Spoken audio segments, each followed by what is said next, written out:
Guillermo Salatino, lo ubican, ¿no? Sí. Bueno, colega tuyo, tenis. Trabajé con él. 74 años tiene. Sí. 74 años. Sí, sí. Y escuchen lo que acaba de tuitear. Pagué 45 años mis impuestos. Nunca entré a una comisaría. Laburé como un animal y lo sigo haciendo a los 74 años.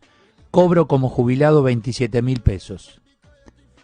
Está preso, condenado por la justicia. Cobrará 20 millones por retroactivo y 200.000 pesos por mes, jubilación vitalicia. Me siento un imbécil. En relación a Vudú, lo está diciendo, ¿no? Está claro. Acá está el 2020 Cambalache. Porque da lo mismo. ¿Me entendés? ¿Me entendés lo que te digo? Guillermo Salatino. Yo le agregué eso. 2020 Cambalache. Está lo mismo, da lo mismo. Da lo mismo, es peor. Aquel que se... ¿Viste cuando empezamos el programa? Digo, uno se cansa. Sí. Te cansás, llega un punto que te cansás, viejo. No puede ser. Entonces, espectacular lo que escribió este hombre, espectacular. Y alguien que la caminó. Pagué 45 años mis impuestos. Nunca entré a una comisaría. Laburé como un animal y lo sigo haciendo a los 74 años y cobro como jubilado 27.000 pesos. Está preso, condenado por la justicia, cobrará 20 millones por retroactivo y 200.000 pesos por mes, jubilación vitalicia. Me siento un imbécil. Guillermo Salatino. Lo tengo en línea Germán Ferreiro y voy a enganchar con este tema porque lo vamos a poder analizar juntos. ¿Cómo te va, Germán? Hola, Eduardo, buenos días, un placer saludarte. Espectacular lo que ha escrito este hombre, ¿no? No lo había leído, lo acabo de escuchar cuando vos lo transmitiste. Sí, realmente, del primer punto al último. Ahora, ¿cómo puede cobrar Vudú esto? ¿Por qué le corresponde? Fue vicepresidente, está bien, pero ¿y no fue condenado por la justicia? Claro, ese es el planteo que entiende la oposición en torno a las críticas de... Pero la oposición, cualquier ciudadano, Sí, Germán. obviamente. Yo me refiero a la oposición porque fue justamente quienes prescindieron de este beneficio. Entonces ahora, al volver a recuperarlo y ponerse nuevamente en el tapete, surgen estas corrientes. Lógico, cualquier ciudadano, y lo grafica muy claramente Salatino. Lógico, uno se siente un tonto en este país, los órdenes y los valores están invertidos. Es más, porque si vos me decís a alguien que está sospechado, bueno, pero acá tengo entendido, ¿condena firme o no? Condena firme, por supuesto. ¿Y entonces? ¿Y está en su casa? ¿Por qué está en su casa? La condena firme, atención, será relativo porque presentó un recurso a la Corte Suprema. Lo que ocurre con la Corte Suprema es que los recursos se resuelven con un tiempo muy prolongado. Entonces, a partir de esa situación, es que la sentencia en sí, en lo concreto, el arresto domiciliario tiene que ver con lo que alguna vez hemos conversado, es la discrecionalidad de algunos jueces para concederle el beneficio a uno sí, a otro no, en situaciones prácticas similares, que es el gran problema que en cierto modo atraviesa la justicia, porque no estamos hablando de un factor de riesgo, no estamos hablando de ninguna patología previa, ninguna situación de riesgo, nada de eso ocurrió. Y el mismo magistrado que concedió el arresto domiciliario una semana antes lo había denegado. Entonces, estamos en cuestiones que son muy criticables, y lógico que uno que hace las cosas bien, como bien explicaba Salatino, que aporta al país, que se desempeña, que trabaja, que sigue trabajando a los 74 años, que sigue trabajando, que no es un detalle menor, nunca pisó una comisaría, es decir, siempre se ajustó a los términos de la ley. Entonces dice, ¿de qué sirve esto? Me animo a decirte que si Discépolo viviría los tiempos actuales, creo que estaría más preocupado que al momento que cuando escribió el tango. Sí. Es muy grave lo que ocurre. Y en un contexto donde incluso al día de hoy, esta novedad que vos comentás, que genera tanto rechazo, ocurre y trasciende en tiempos donde la justicia no está funcionando. Exactamente, y en medio de esta justicia no funciona para algunos.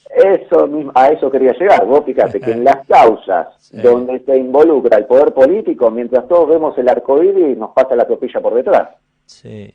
Y luego las causas de gente, por ejemplo, que se encuentra detenida con una prisión preventiva, es decir, esperando el juicio para demostrar su inocencia y poder volver a su casa, y hasta tanto esto no se restablezca, espere tranquilo. Así como funcionan las cosas, tristemente. Sí, sí, sí, sí. Y si ¿Vos crees que va para largo esto de la justicia en feria permanente? Yo quisiera ser más optimista, pero los hechos me demuestran otra cosa. Yo lo que veo es que esta cuarentena empuja al sistema de justicia hacia un colapso sin precedentes, donde el Poder Judicial marcha al compás de lo establecido por el Ejecutivo. La independencia de los poderes a la luz de los hechos deja mucho que decir. Ayer me decía un representante de una ONG de defensores de consumidores en relación a las deudas financieras, viste, por tarjeta de crédito, etcétera. Dice, ¿sabe los juicios que van a aparecer? Y en definitiva nadie va a terminar pagando. O sea, fíjate vos, ¿no? Ya algunos pretenden eso, como va a colapsar, suponen, y vos lo estás acá prácticamente confirmando, bueno, pobre el que sea acreedor en todo caso. Pero desde luego, el desequilibrio que se está produciendo y el que va a seguir incrementándose cuando en algún momento empiece a restablecerse esto, yo no sé sinceramente por dónde van a empezar a restablecer esto, porque va a ser caótica la situación de los juicios postergados, de los juicios que ameritan urgencia, y letrados en casos de extrema urgencia tienen que formular postulaciones que un poco más implican una súplica al tribunal para que habilite la feria y se pueda atender. Sí, sí, Entonces, sí. todo lo que está pendiente. Caso concreto, yo para estos primeros 3 meses tenía previsto y agendado 5 juicios orales. Están los 5 suspendidos, sujetos a reprogramación. La reprogramación será cuando lo establezca la judicatura. Es decir, al cliente que se le transmite lo que le transmiten al abogado. Claro. No hay fecha. ¿Y cuándo más o menos se puede saber? Si supieras, soy el primero en comentártelo. No hay fecha. ¿No? Pobre el que está privado de su libertad, puede ser inocente y mientras tanto está esperando en estas circunstancias. Pero no tengas ninguna duda, y hay infinidad de casos así, Eduardo, de gente que se encuentra detenida bajo una prisión preventiva, que quiere decir que no ni se llevó a cabo el juicio y no hay un veredicto de culpabilidad. Todo lo contrario, está detenido cautelarmente, y en muchos casos puede en el juicio oral y público demostrar su inocencia. ¿Qué sucede acá? No tiene juicio oral y público en la inmediatez, entonces de momento continuará en su estado de detención. Claro. Y lo mismo pasa a la inversa también, Eduardo. A ver, contame. La víctima, que por ejemplo está esperando el momento del juicio, o en su caso la instrucción para presentar pruebas, ofrecer descargos a los fines de recomponer su derecho afectado, también está en stand-by. Quedó pendiente. Claro. No hay trámite. Y de hecho las soluciones, yo a veces escucho que se habla de que de a poco se está incrementando, de que uno puede sortear una causa. Es decir, son soluciones que en el contexto actual implican apagar el incendio con un vaso de agua, no solucionan la cuestión de fondo. La administración de justicia no funciona. Que en una república no se considere esencial la administración de justicia, habla a las claras de la debilidad en las instituciones de nuestro país. No sé, qué triste, qué bárbaro. ¿Cómo se está deteriorando la Argentina, Germán?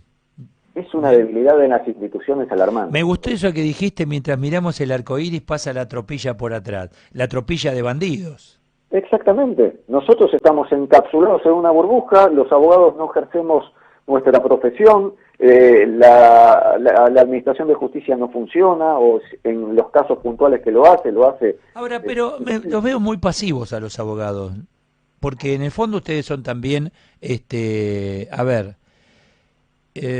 víctima de esta situación, porque vos le tenés que responder a tu cliente.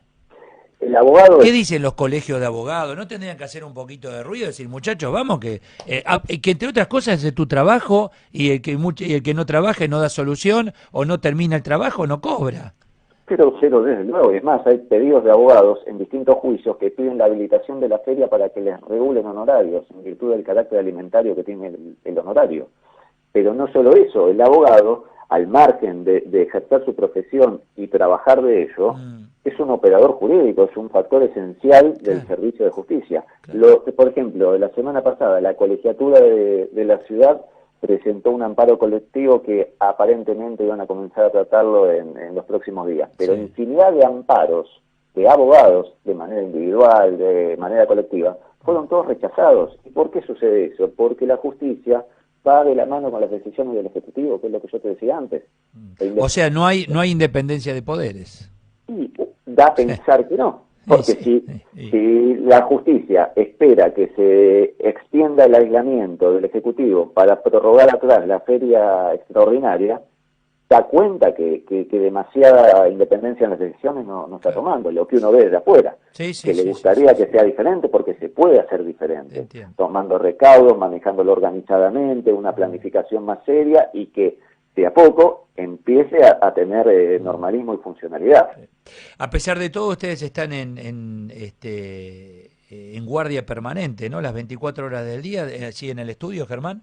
Sí, así es, Eduardo, como decís vos, siempre en acción, en la medida que podemos. Bueno, ¿y cómo hacen para comunicarse con el estudio, con ustedes o con vos en particular? Tenemos a disposición el teléfono celular de urgencias en el 15-5757-1249 y nuestra vía de contacto por correo electrónico info@germanferreiro.com.ar. Te mando un abrazo, buen fin de semana, Germán, gracias. De igual manera, Eduardo, un fuerte abrazo para vos también.